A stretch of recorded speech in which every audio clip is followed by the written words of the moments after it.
Morning, everyone. Happy party day. And to take advantage of the lovely weather we're having, welcome to the socially distanced news agenda with me, Fleet Street Fox. And today I'm joined by the Mirror's Whitehall correspondent, Mikey Smith. Morning, Mikey. Good morning. We do hope you brought your own booze and that it's not the Tesco Rosé pish they drink in Downing Street. Now, this is the People's Paper Review, so I want you to get into the comments, ask us your questions, whether it's about the law or party going, who knows. The best ones do get a news agenda mug. Morning, Choi. So what have we got today? Well, the Mirror has splashed on how the party is over for the Prime Minister as he faces arguably his worst day so far as Premier. And I'm pretty certain I said that about 2 weeks ago as well, Mikey.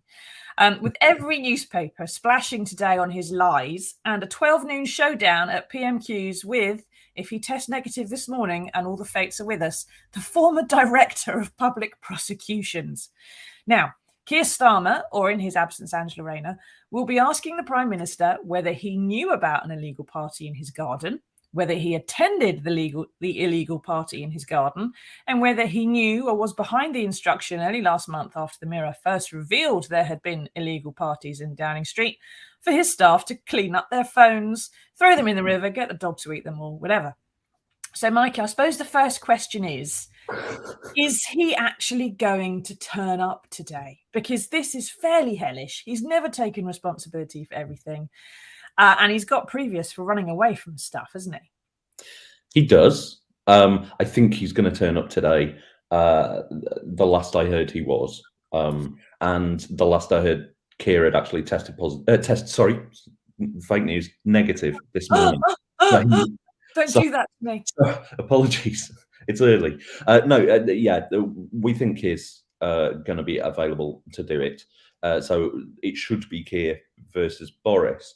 The other question was whether Boris was going to try and get out ahead of it and do a statement in advance. That there was some discussion of that last night. People I was talking to last night genuinely didn't know whether that was going to happen. Just a few hours ahead of it potentially happening. And there were, people who should know about these sort of things in advance, and they didn't know. Last we heard, it was probably not going to happen. So we think the first we'll see of Boris is 12 o'clock when he gets up to answer people. When he shambles to the dispatch box. And everyone falls silent and goes, come on, mate, what can you do? Now, Mike says, if Johnson admits lying to the House today and resigns as Prime Minister, can we all agree that Dry January is cancelled with immediate effect? Mike, I've never done Dry January in my life. Dry January is for quitters. I'm not a quitter. I also tend to think that New Year's Eve is amateur night, and if you go drinking on January the 3rd, it shows you're a pro. Now, Robbie says, how much evidence is there on this leaked email? I mean, I can't stand Boris at all, but surely he's not this stupid. Is it a bit of a setup? Mikey, how would you like to explain what happens when a journalist is told about an email and then doesn't see it or doesn't have it? Could you then publish it even though it doesn't actually exist? I mean, you've pretty nicely summed it up. The existence of this email was revealed by Dominic Cummings tail end of last week. He because apparently it was sent to him and 100 other people. And I think the way you know that it's legit is that really no one in Number 10 has denied that it's legit. No one is knocking it down. No one is denying it. If there's 100 people, there's more than one source that it can have come from, Robbie. Exactly. As the Partygate saga has proven, there is more than one source generally coming out of Downing Street. It's not all Dominic Cummings. The place is basically a colander at the moment. And furthermore, all journalists, whether it's Paul Brand at ITV or Pippa Crerar at the Mirror, if you get a story about an email, you have to show it to the lawyer and the editor and the backbench who designed the paper, and they all want to know more details, and they all want to see the original email. So if you have an email, if you say you have an email that you don't have, that doesn't exist, that you've never seen, that is some kind of a setup, then you're going to get caught out by the lawyer long before it gets into the paper, right? So if it's been published, you can be fairly certain that it's gone through quite a lot of legal hoops to get to that point. Mistakes do happen. History of Fleet Street shows that, but generally speaking, it's very difficult to get something into a newspaper, or especially published broadcast in the UK in the current climate, unless you've got rock hard solid proof that's pleased the lawyer before you get there. So that's where we are. And as Mikey said as well, the fact that Downing Street hasn't gone and said, well, what email? There was no email, shows that there is one. Peter says, why do they need the police to investigate? Don't the police guard Downing Street daily? They're on the outside, Peter. They do go inside sometimes, but they're not generally in the corridors of power for very good reason. But yeah, the Met is supposed to be in conversations with Downing Street, aren't they, Mikey? What are they actually doing in these conversations? Are they inviting them down to the station, or are they just, chatting about Rosé?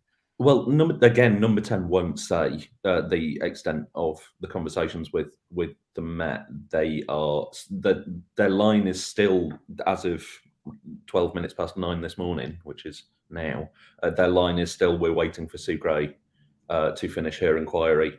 But they have said the one sort of nugget of information they gave out yesterday was that if the Met do decide to investigate, then that will put the Sue Gray inquiry on hold. There is a theory that the plan is, I mean, perversely, the strategy is could be to let the Met investigate, which kicks the Sue Gray inquiry into the long grass, and because they don't think there will be the level of evidence there for the Met to actually prosecute, which is a low bar. Let's just let the wound fester for another 6 months or so. That'll do it. Kevin says, who's leaking the info inside Number 10? As far as I can tell, Kevin, absolutely bloody everybody is the answer there. I don't think there's anybody who isn't leaking at this stage. Mike says, asking staff to remove potentially incriminating material from their phones is a criminal offence in itself, right? It is indeed. It's perverting the course of justice, Michael. And that is punishable, as Anna Soubry, former minister and currently practicing criminal barrister, pointed out on Twitter last night, punishable with a maximum sentence of up to life imprisonment. Although I doubt they'd do it in something like this. Deborah says, have you also been having big parties during lockdown? No. No. And if the Prime Minister can answer anything with one word this afternoon, I'm a banana. So Better for Britain says, Pippa Crerar, your political editor, was good on Politics UK and BBC Two yesterday. She's better on this show. Better. Bit scary, though. Wouldn't want to get in her bad books. No, I don't think anybody does. No. I don't think anybody is ever going to not invite. If there's a party, Pippa's getting invited or not invited. I don't know which way it would go if there was a party in the future, whether everyone would just keep it secret from Pippa, or whether she'd definitely be on the list in order to keep her safe, as it were. Now, do you think he should resign, Mikey? This is one of the things that we're going to be talking about. So what's he going to say today? Here's what someone you've never heard of, called the Paymaster General, apparently. This is what he said yesterday.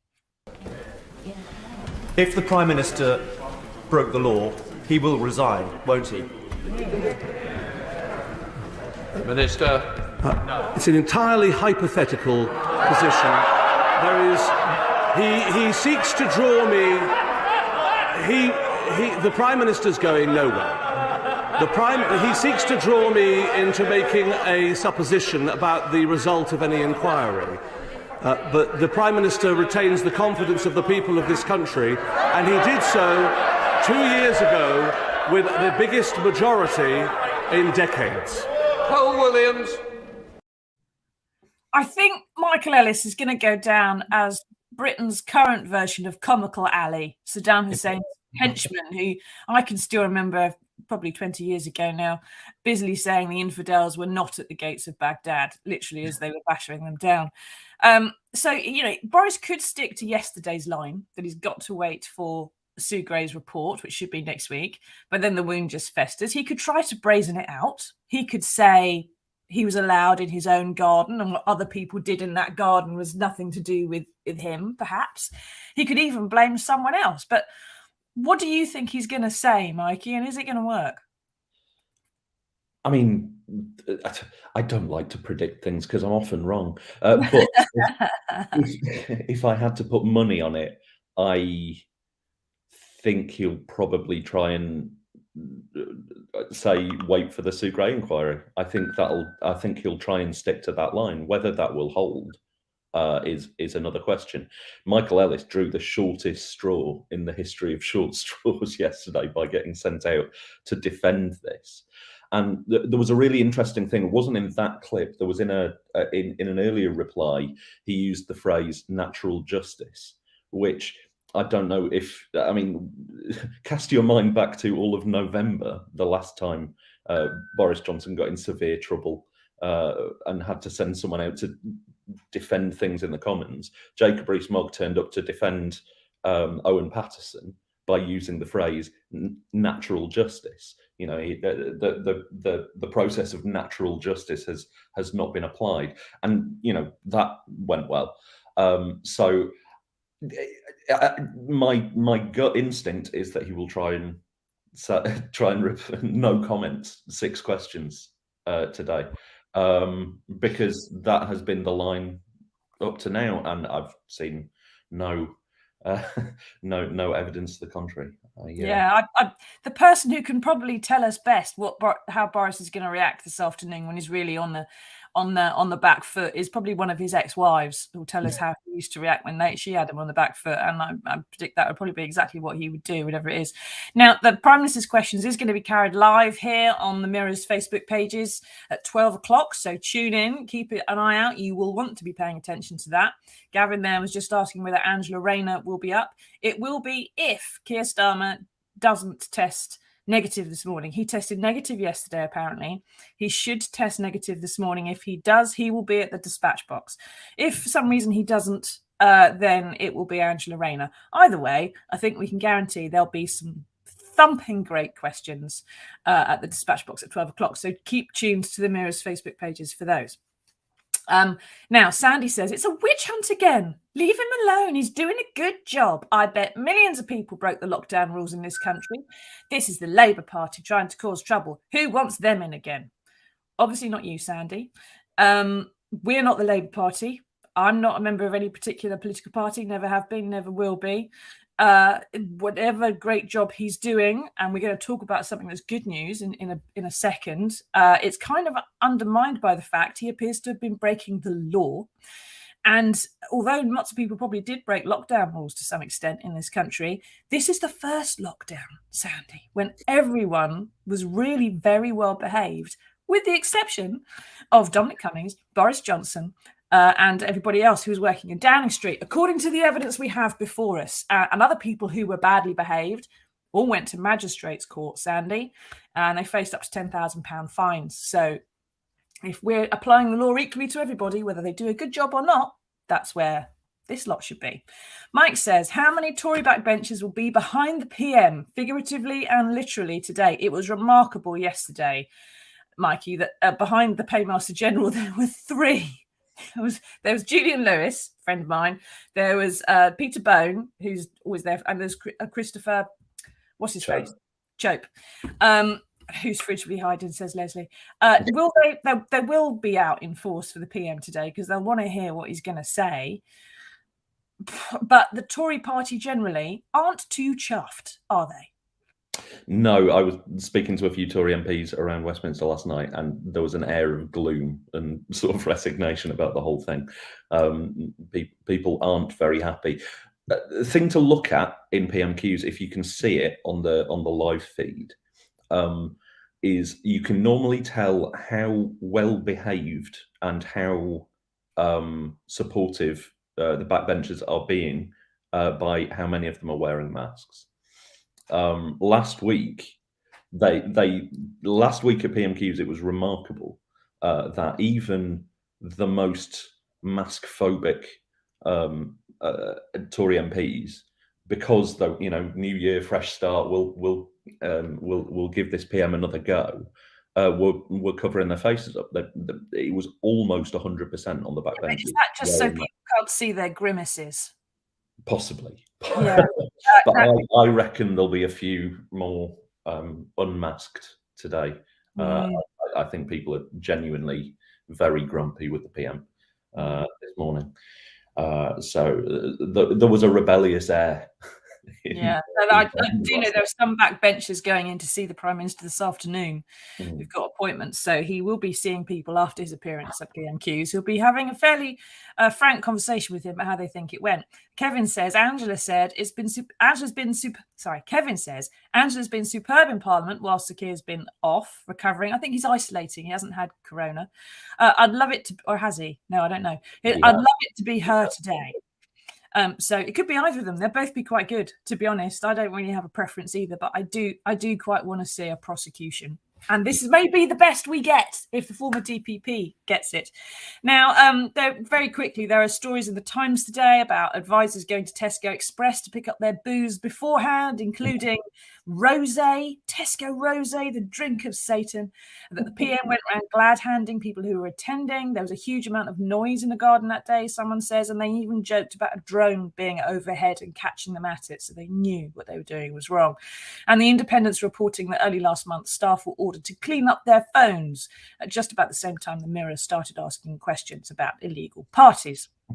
So we'll have to just wait and see, won't we, whether any pictures emerge in the next few days, which is very much the pattern of all the previous parties. Pictures come out at the end and then after all the denials and establish that they really did take place.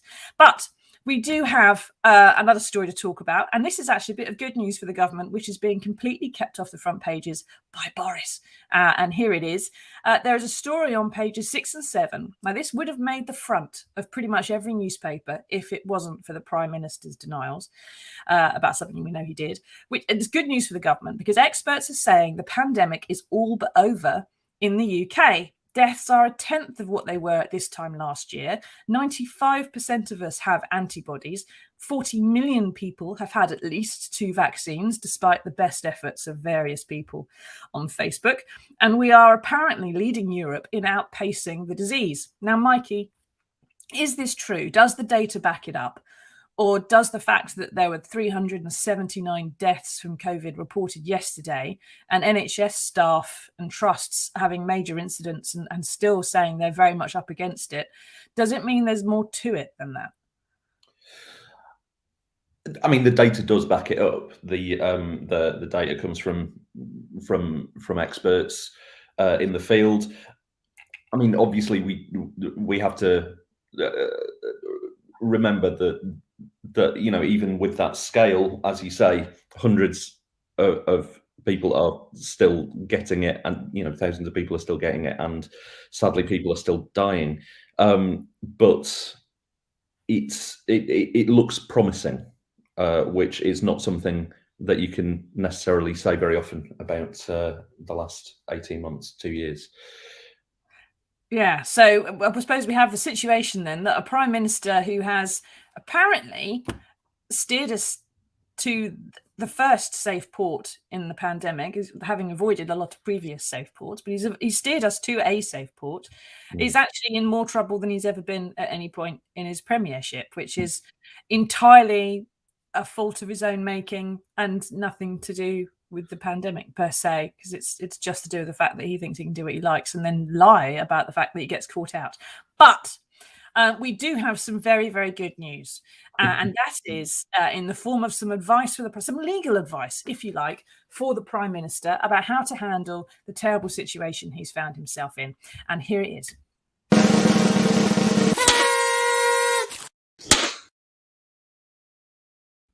Now, this advice comes from a woman called Louisa Kramer. Louisa, who is 41 and of no fixed abode, appeared at Westminster Magistrates yesterday, I think, accused of threatening a bus driver, kicking a police officer and throwing punches at a second police officer. Basically, just a night out for the Bullingdon Club, right? When she entered the dock, on crutches, she shouted, and I quote, "Guilty to everything!" before launching into Adele's Chasing Pavements. I don't know how many verses she serenaded the judge with, but she then admitted all charges. Sadly, the magistrate would have been, not a judge, doesn't seem to have given her much credit for her honesty because he jailed her for 12 weeks anyway. But Mikey, is this the proof? If we needed any, if your average moral human being needed any evidence of this, that if you are caught out, you need to come clean early and quickly and as thoroughly as Louisa has here. And then you will generally leave people feeling a lot better about the fact that you committed a crime in the first place. I think you're absolutely right. I think the worst thing, I was astonished yesterday when they stuck to the line of we're waiting for the inquiry to conclude, because what good is that going to do? There's no way that Sue Gray is not going to come back and say, well, yeah, it happened and you were there. And I don't know what the benefit is of waiting a week for that. All that does is create a vacuum where people are talking about it and remembering the awful things that they were doing on the 20th of May 2020. People unable to see members of their family, unable to go to funerals. There's all sorts of stories coming from all over the country of people remembering what they were doing that day. And it was it was a rough day. I mean, I had a sadly quite boring day. I was in my house and I gave, if I remember correctly, I gave a guest lecture to people at my old university via Zoom. But it was I would be delighted if Boris Johnson turns up and sings Adele at PMQs. It would prove that he watches this show. Boris there, just turn up to the dispatch box, shout "guilty to everything," sing some Adele, and we'll all move on, because there'll be other stuff to worry about at that point, including the sanity of the Prime Minister. Now, Leslie says, how come we were all told to work from home if we can, yet number 10 staff didn't? Because they, like journalists, Leslie, were, and a lot of other people, are classified as key workers. And so they were needed in the office. Most of Whitehall was empty, I think, wasn't it, Mikey? But those who needed to be in were in, and that's why they were in. They didn't, of course, need to drink rosé. No one needs to drink rosé. Amy says, how much is the investigation costing to find out who was there? Why can't they just tell the truth for once? And I can't read the end of your question because it's been taken away. I imagine that it's the cost of that investigation. Must have been a good party, says Amy. I imagine, Mikey, it's as much as it costs to do a quick email search, isn't it? I imagine so, but they are doing interviews. They're interviewing key civil servants. So, you know, it's a proper investigation. It's happening. People are being called in for it. So, yeah, we'll find out how much it costs in somewhere around April when the Cabinet Office annual report comes out. We'll find out then. But yes, so a long time after it's all over, fundamentally. Leslie says, did they wash their hands and then sing happy birthday before the party? I'm going to expect there wasn't a lot of hand washing going on.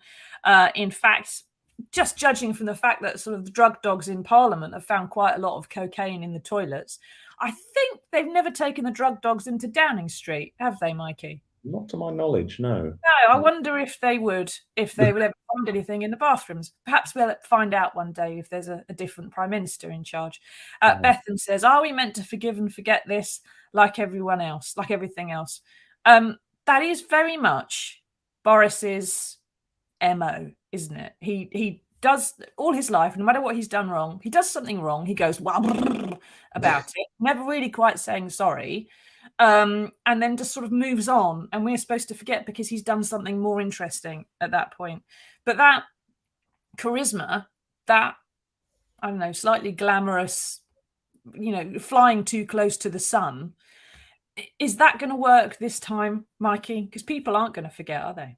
I don't think it is going to work this time. The interesting thing from number 10 is, and you heard a bit of that in Michael Ellis, the Michael Ellis clip earlier, is their argument every time Boris does something severely wrong. And, when we ask, is he going to actually do anything about this? They say, well, the public likes him. He won an election, and the argument is people knew who he was when they voted for him. No one was surprised no one is surprised that Boris Johnson does this, and we have a mandate from the British people. That, I think, changes in light of a series of polls showing that both his personal approval and the party's approval is plummeting.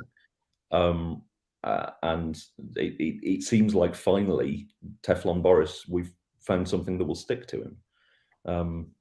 So yeah, no, I don't think they can get away with, let Boris be Boris. There's too many hundreds of thousands of people who lost someone in the pandemic. If it was a smaller cohort of people that were directly affected, then maybe. But this is the entire country that was told to lock down. So there's always going to be someone who wasn't at a funeral, who wasn't holding their loved one, and so on, who was very, very angry. A lot of them, of course, are Conservative voters. Ewan says, what's the chance of Sue Gray being at the party? Is it, I'd have thought non-existent, Mikey, because she's supposed to be a very, very straight lady, isn't she? Yeah. My understanding is that she wasn't invited and did not attend. Right. One thing I should say, there was an image going around social media yesterday which purported to be the guest list and the invitation list for the party. That's not what it is. Ignore that. The way you can tell that it's not the guest list for the party is that on the top of the list is Simon Case's name, and it has him as cabinet secretary. He didn't become cabinet secretary until 2 days after the party. So. There you go. That's why you listen to journalists who know what they're talking about and not just some random on social media. Maggie says, I think the leaking of this has caused major trauma for all of us who lost family to COVID. Their party wouldn't have affected my family loss. The ministers who didn't accept the invite should have also spoken up to stop it. All the good work Boris has done has now been forgotten, and that's a great loss to our country. This is the thing. There are a lot of Conservative voters and Brexit voters and people who wanted Boris to do well. People who voted Labour even, who still wanted the Prime Minister, whoever it is, to do well in the pandemic. They've had traumas as a result of COVID. They've had it, warmed up and reheated for them because of what Boris has done and brought all this back. And those who, this has taken a year to come out. And it's only after all the other parties. This seems to be the worst one and should have been the first one we all knew about. And we should have known about it at the time. So there are lots of people who knew about it, didn't tell us. And it's hugely disappointing. Although we knew what Boris is like, there's still that sense of massive disappointment, isn't there? Which I suppose his wives would have felt as well over the years. Not a thing to add to that, I suppose, more than anything else. Thank you very much for all your questions, everybody. Come back to the Mirror for 12 o'clock to watch Prime Minister's questions live here. We'll be carrying it from just before noon, so tune in and come back on Monday for another edition of the News Agenda. And who knows who the Prime Minister will be at that point and whether there'll actually be photographs to discuss by then as well. Thank you for joining me, Mikey. Thank you, everyone, for taking part. Good luck, everyone. See you on the other side.